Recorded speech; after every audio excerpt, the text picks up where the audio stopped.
এখন বর্তমানে বিদ্যাসাগর ইউনিভার্সিটির ওয়েবসাইট নতুনভাবে লঞ্চ করা হয়েছে। এখন তোমরা এটাতে সিলেবাস ডাউনলোড করবে কি করে এবং তোমাদের এক্সামের নোটিফিকেশান আরও দেখবে কি করে, এখন সেটাই দেখিয়ে দিচ্ছি। বা তোমরা যদি ওল্ড ওয়েবসাইটে যেতে চাও সেটাও দেখিয়ে দিচ্ছি। তোমরা গুগলে চলে আসবে এবং এখানে এসে সার্চ করবে বিদ্যাসাগর ইউনিভার্সিটি, দিয়ে প্রথমে এই ওয়েবসাইটে ক্লিক করবে এবং এই যে নিচের দিকে স্ক্রল ডাউন করবে এবং এই যেখানে লেখা আছে স্টুডেন্ট কর্নার এবং এই যেখানে লেখা আছে এক্সাম অ্যান্ড রেজাল্ট, এখানে ক্লিক করবে এবং নিচের দিকে স্ক্রল ডাউন করবে এবং এখানে যে ক্লিক হেয়ারে ক্লিক করবে। এবার এখানেই যাবতীয় তোমরা সব নোটিশ আরও পেয়ে যাবে এবং এখানে ক্লিক করে ডাউনলোড আরও করতে পারো এবং চাইলে দেখতেও পারো। এবং এবারে দেখিয়ে দিচ্ছি তোমরা সিলেবাস ডাউনলোড করবে কী করে। তারই এই যে নিচে লেখা আছে সিলেবাস বলে এখানে ক্লিক করবে এবং নিচের দিকে স্ক্রল ডাউন করবে এবং এখানে যাবতীয় এই যে চলে এসছে, এটা হচ্ছে পিজির, এবার এটা হচ্ছে ইউজি বা আন্ডার গ্র্যাজুয়েট। এবার এখানে অনেক কিছুই আছে যেমন সিবিসিএস, এনইপিআরও, তো চাইলে যেটা খুশি ডাউনলোড করতে পারবে। তো এখন আমি যে কোনো একটা করে দেখিয়ে দিচ্ছি। এখন আমি এনইপির করে দেখাচ্ছি। নিচের দিকে স্ক্রল ডাউন করবে, এবার এখানে ইয়ার অনুযায়ী চলে এসছে।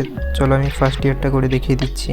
নিচের দিকে স্ক্রল ডাউন এবং আবারও বলছে যে 4 ইয়ার অনার্সের না এমডিসি, মানে যাকে আমরা পাস বা জেনারেল বলি, সেটা যেটা 2 নম্বর অপশানে আছে। তো আমি প্রথমটাই ক্লিক করে দেখাচ্ছি।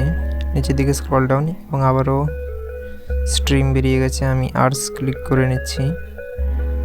নিচের দিকে স্ক্রল করছি, যে কোনো একটা ডাউনলোড করে দেখিয়ে দিচ্ছি। যেমন এখানে লেখা আছে সান্তালি, এই যে এটা ডাউনলোড হয়ে গেল। তো তোমরা এমনভাবে ডাউনলোড করতে পারবে।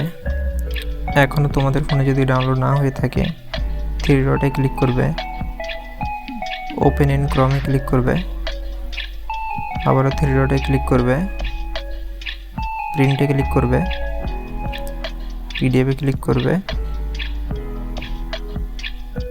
দিয়ে সেভে ক্লিক করবে।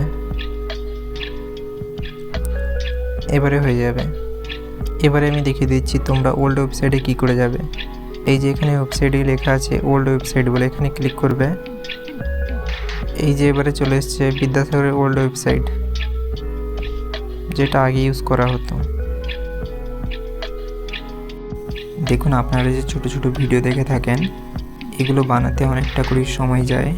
তাই যদি ভিডিওগুলো আপনাদের একটু ভালো লেগে থাকে তাহলে লাইক ও সাবস্ক্রাইব করতে ভুলবেন না। নেতাদের মতন অর্ধেক কাজ করবেন না, সাবস্ক্রাইবের পর বেল আইকনও দাবিয়ে দিবেন।